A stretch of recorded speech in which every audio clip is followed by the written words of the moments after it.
What if streaming, Spotify, etc., is the best thing to happen for independent artists in 2024? What if? Hear me out. I know this is kind of a controversial subject, and a lot of independent artists and music lovers in general think that streaming is the bad guy. And we need to go back to the old days when we had record stores and physical product, etc.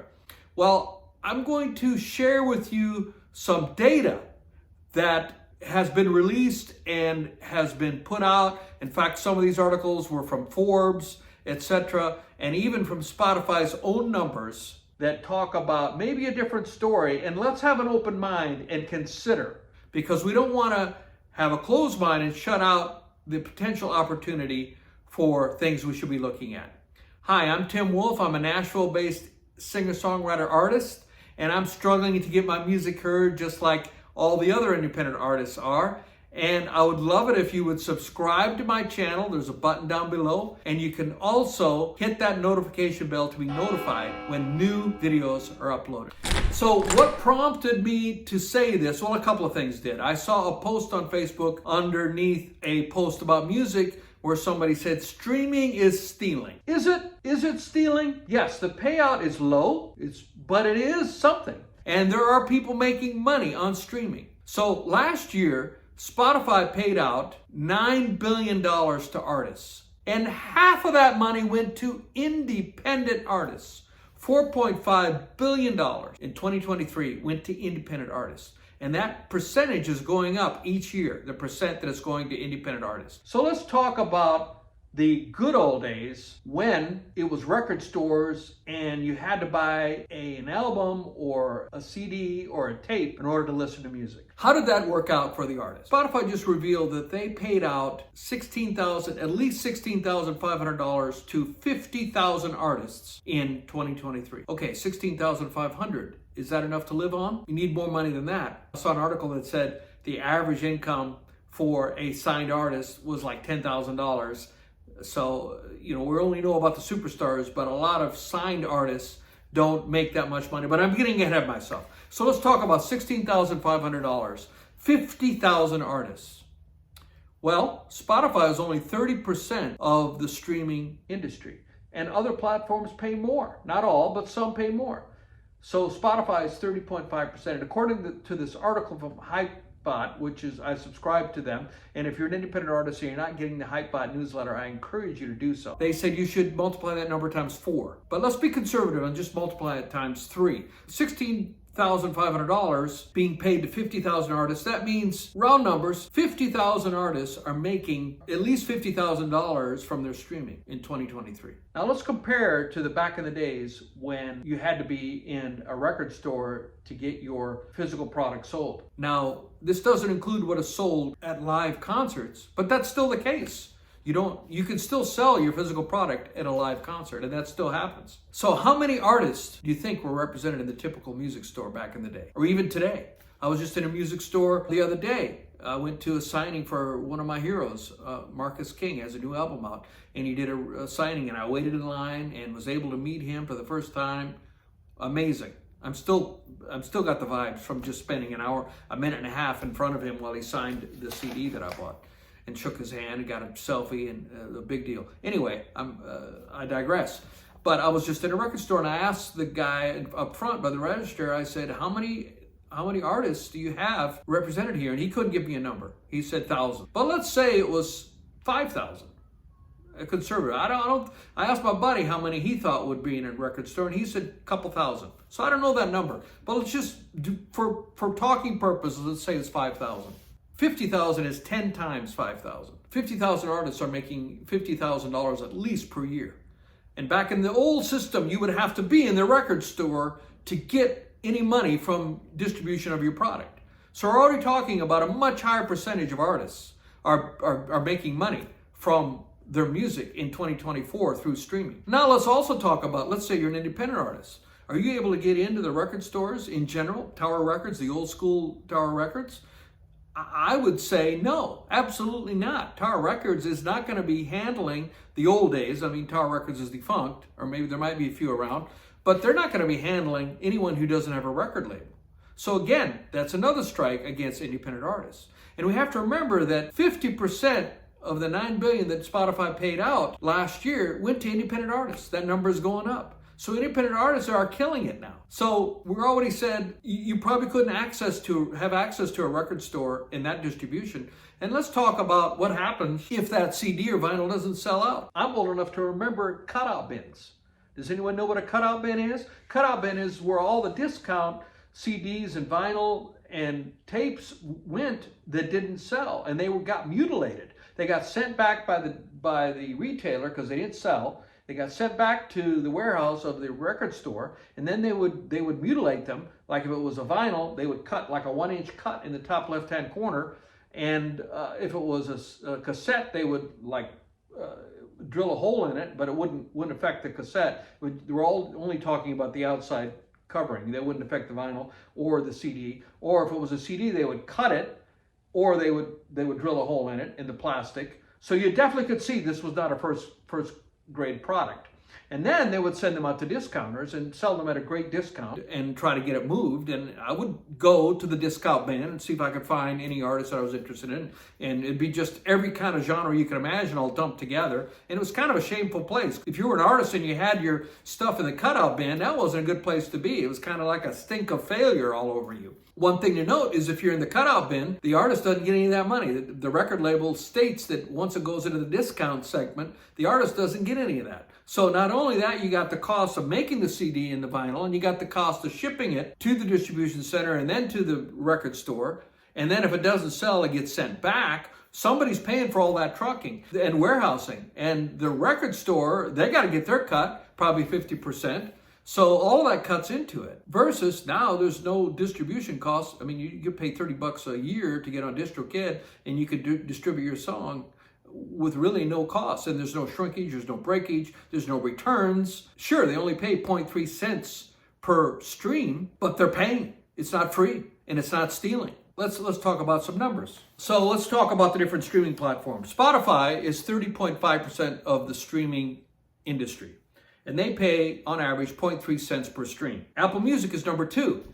They're 13.7% proportion of subscribers. They pay 0.8 cents. That's 2.5 times, or more than 2.5 times, 2 2/3 times more than Apple pays. 10-cent Music is next, 13.4%. I didn't get a streaming number. Amazon is 4th, 13.3%. And they pay 0.4, so they pay 33% more than Spotify. YouTube Music is 8.9%, and they pay 0.2, so they pay less than Spotify. But in general, I think it's safe to say that if you're making $16,500 from Spotify, you're easily making $50,000 or more over all the streaming platforms. The recording industry is growing. Last year it grew at 9.8%, and it is more than double the size of what it was in 2017. So the recorded music industry is doing quite well. We've heard that there's 120,000 songs being uploaded to streaming every day.